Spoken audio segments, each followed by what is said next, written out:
히브리서 5장 11절에서 14절까지 말씀인데요. 마땅히 선생이 되어야 할 사람들이라는 제목으로 같이 함께 말씀을 나누겠습니다. 오늘 본문 말씀을 보면 히브리서 기자가 이 글을 읽고 있는 성도들이죠. 히브리서를 기록해서 이 히브리서 내용을 처음 읽혀졌을 때 그때 성도들에게 영적으로 성장하지 못하는 모습을 안타까워하면서 말씀을 하고 있는 모습을 보게 됩니다. 어제 우리가 본문 말씀을 통해서 인간 대제사장하고 그리고 멜기세덱 반차를 따른 영적인 대제사장 되시는 예수님하고 어떤 차이가 있는지 그 차이에 대해서 함께 말씀을 나눴습니다. 그런데 히브리서 기자는 사실 멜기세덱의 반차를 따라서 대제사장이 되신 예수님의 어떤 영적인 역할에 대해서 더 어떤 깊은 신앙의 지혜를 나누고자 하는 마음이 있었어요. 성도들에게 전하고 싶은 마음이 있었는데 전할 수가 없다라고 말합니다. 여러분 11절 말씀을 한번 보세요. 멜기세덱에 관하여는 우리가 할 말이 많으나 너희가 듣는 것이 둔함으로 설명하기 어려우니라. 멜기세덱에 관해서 하고 싶은 말이 많은데 이 이야기를 듣는 성도들이 영적으로 둔해져 있어서 더 이상 어떤 깊은 영적인 지식을 전달하고 싶어도 이해하지 못하기 때문에 전할 수가 없다라는 겁니다. 성도들이 영적으로 성숙해서 더 어떤 깊은 어떤 신앙의 진수들을 충분히 이해하고 깨달을 수 있어야 영적인 그런 이제 영적인 수준이 돼 있어야 하는데 그렇지가 않다라는 거예요. 그래서 말씀을 전할 수가 없다라는 거죠. 여러분 오늘 우리의 심령이 영적으로 둔해져 있어서 이렇게 영적인 깊은 진리들을 깨닫지 못하는 자 되지 않기를 바랍니다. 신앙은 점점 성장해 가야 됩니다. 어린아이 같은 신앙에서 점점 성장해서 어른 같은 신앙의 모습으로 변해가야 되는데 그런 성장이 일어나지 않는 거죠. 성경을 알아가는 것도 똑같습니다. 처음에는 우리가 예수 믿고 구원받습니다. 천국 예수 믿으면 구원받아서 천국에 갑니다. 이런 기초적인 이 복음을 듣고 믿음을 세워갔다면 신앙의 경력이 쌓일수록 예수 믿는다는 것은 어떤 의미인가, 예수님을 어떻게 믿어야 하는가, 이런 깊은 지혜들이 점점 더 쌓여져 가야 한다라는 거죠. 그래야 이제 행함이 없는 믿음은 죽은 믿음이다. 이런 말씀도 깨달아지게 되고 또 내가 달려갈 길과 주 예수께 받은 사명 곧 하나님의 은혜의 복음을 증언하는 일을 마치려 하면은 나의 생명조차 조금도 귀한 것으로 여기지 아니하노라. 이런 사도 바울의 어떤 신앙의 고백도 들을 때 이해가 되고 이래서 사도 바울이 이런 고백을 하는구나. 이렇게 영적으로 또 도전을 받을 수 있는데 신앙이 성숙되지 못하니까 그런 어떤 신앙의 진수들을 더 깊이 깨닫고 믿음으로 고백하는 모습들이 될 수 없다라는 거죠. 여러분 하나님께서 이 세상을 주관하시고 다스리시는 분이라는 사실을 우리가 더 깊이 깨닫고 또 예수님을 통해서 우리를 구원하시는 구원의 은혜가 얼마나 귀하고 감사한 일인지를 더 깊이 깨달아서 날마다 믿음의 성숙을 이루어가는 저와 여러분들이 다 되셨으면 좋겠습니다. 여러분 히브리서 기자가 우리에게 이런 말씀을 하고 있어요. 12절을 한번 보십시오. 때가 오래되었으므로 너희가 마땅히 선생이 되었을 터인데 너희가 다시 하나님의 말씀의 초보에 대하여 누구에게서 가르침을 받아야 할 처지이니 단단한 음식은 못 먹고 젖이나 먹어야 할 자가 되었도다. 아멘. 히브리서 기자가 이 말씀을 읽고 있는 성도들을 향해서 어린아이와 같은 신앙의 모습으로 변해버렸다라고 지금 탄식하고 있습니다. 사실 흘러간 시간을 생각하면 마땅히 선생이 되어 있어야 할 그런 성도들의 모습인 거예요. 그런데 지금 이 글을 읽고 있는 성도들은 하나님의 말씀의 기초를 다시 배워야 할 만큼 영적으로 후퇴해 있는 그런 모습이라는 거죠. 근데 어쩌면 후퇴했다는 게 아니라 그만큼 아직 성장하지 못했다라고 하는 것일 수도 있습니다. 어린아이가 자라면서 부드러운 음식을 먹다가 점점 이제 단단한 음식을 먹을 수 있게 성장해 가는 거죠. 소화력이 늘어가는 겁니다. 영적인 성장도 그렇게 똑같은 모습으로 성숙해져 가야 되는데, 또 기초적인 신앙의 지식을 통해서 은혜를 얻었다면 점점 더 어떤 깊은 지식이 쌓여가고 깨달음을 얻고 또 신앙의 어떤 성숙을 이루어가는 모습이 필요한데, 지금 이 히브리서 말씀을 읽고 있는 성도들의 모습은 다시 기초적인 신앙의 지식조차 배워 나가야만 하는 그런 상황인 거예요. 그러니까 그만큼 미숙해 있었다라는 겁니다.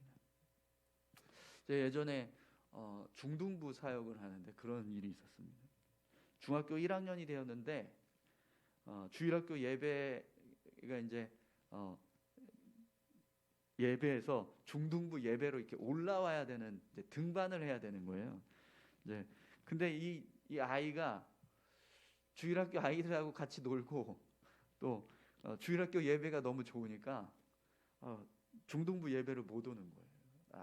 중등부 예배는 좀 어렵기도 하고 또 친구들도 없고 같이 놀던 이제 동생들도 없고 그러니까 예배를 못 오겠다고, 중등부 예배를 못 오겠다고 막 그러는 거예요. 그래서 어쩔 수 없이 이 아이만 유예 기간을 두고 그래 좋다, 그러면 네가 한 몇 주 동안은 주일학교 예배 드리다가 그렇게 하고 적응되면 다시 우리 중등부 예배 오는 걸로 하자, 이러고서는 유예 기간을 두고 이제 등반을 바로 안 시켰어요. 그런 일이 있었는데, 여러분 만약에 학교에서 이런 일이 있었다고 생각을 해보세요. 부모가 어떻게 했을까요? 초등학교 6학년짜리가 중학교에 가야 되는데 중학교 가기 싫다고 초등학교 계속 다니겠다고 하면 그냥 내버려 두시겠습니까? 네, 당장이라도 이 무슨 소리냐고 얼른 가야지 그러면서 혼내지 않겠어요? 사실 영적으로도 마찬가지입니다. 점점 시간이 흐르면 신앙의 깊이가 달라져야 하는 것은 당연한 건데, 여전히 초신자처럼 예배를 드려야 하나 말아야 하나, 막 성경을 읽어야 하나 말아야 하나, 그렇게 신앙생활하고 있다면 여러분 어떨까요? 여러분 우리가 신앙생활 한 시간을 한번 생각해 보십시오. 오늘 이 자리에 계신 분들의 신앙하는 시간들을 따지면 뭐 대학교 뭐 이렇게 전공 하나는 다 박사학위 받을 만큼 시간을 흐르지 않으셨나요? 그죠? 보통 박사학위 받는데 7년 걸리거든요. 석사 받고 그 다음 박사 이제 전공까지 하게 되면 7년이면은 이제 학위 하나를 이렇게 다 딸 수 있습니다. 7년 이상 다 하셨죠? 네. 마땅히 선생이 되어 있어야 할 시간이 여러분 우리에게는 분명히 흘러 있습니다. 그러면 지금 내 신앙의 수준은 어떤 상태인가 한번 생각해 보십시오. 마땅히 선생이 되어 계십니까? 우리 13절 14절 말씀을 함께 보겠습니다. 이는 젖을 먹는 자마다 어린아이니 의의 말씀을 경험하지 못한 자요, 단단한 음식은 장성한 자의 것이니 그들은 지각을 사용함으로 연단을 받아 선악을 분별하는 자들이니라. 아멘. 히브리서 기자가 마땅히 선생이 되어 있어야 할 사람이 아직도 어린아이 신앙에 머무르고 있다면 그것은 의의 말씀을 경험하지 못한 자다, 이렇게 말씀하고 있습니다. 의의 말씀을 경험하지 못했다라는 것은요, 하나님의 말씀을 통해서 역사하시는 은혜를 제대로 경험하지 못했다라는 것과 같습니다. 지난 주일에도 그런 말씀을 잠깐 드렸었는데 어떤 목사님에게 질문을 하는 거예요. 성도들이 어떻게 하면 말씀에 능력이 있고 또 말씀대로 살면 열매를 맺게 된다고 하는데, 그러면 도대체 말씀의 열매를 어떻게 맺게 되나요? 이런 질문을 한 거예요. 근데 이 질문에 대해서 목사님이 쭉 설명을 합니다. 말씀의 능력이 어떤 능력이 있고 또 열매를 맺는 과정은 어떤 모습입니다. 그러면서 이제 결론적으로 그런 이야기를 합니다. 말씀의 능력이 무엇인지, 그리고 말씀의 열매는 어떻게 맺어가는지, 이런 질문을 하고 있다는 건 결국 말씀대로 살고 있지 않기 때문이라는 겁니다. 왜냐하면 말씀대로 살고 있는 사람은 당연히 말씀의 능력을 경험하게 되고 또 말씀의 열매를 맺어가는 삶을 살게 되기 때문이라는 거죠. 말씀에는 능력이 있습니다. 아멘이신가요? 네. 그렇기 때문에 말씀대로 살면 그 능력을 반드시 경험한다는 거죠. 네. 그리고 말씀의 열매는요, 자연스럽게 맺어질 수 있습니다.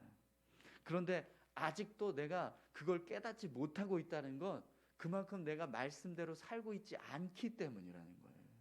네. 그래서 그 목사님이 그 성도님을 향해서 이렇게 도전하더라고요. 말씀대로 살아보시라고. 그러면 말씀의 열매를 맺는 경험을 하게 될 겁니다. 이렇게 도전하는 권면을 들을 수 있었는데요. 여러분, 오늘 히브리서 기자가 그렇게 이야기하고 있습니다. 의의 열매를 의의 열매를 경험하지 못한 자. 우리가 의의 열매를 경험하지 못한 자 되지 않기를 바랍니다. 오늘 말씀해 보면 지각을 사용해서 연단을 받아 선악을 분별할 수 있는 신앙의 모습이 되어야 한다라고 말씀하고 있어요. 말씀을 믿고 의지하는 사람은 하나님의 말씀에 가르치는 어떤 삶의 방식을 따라서 살아갑니다.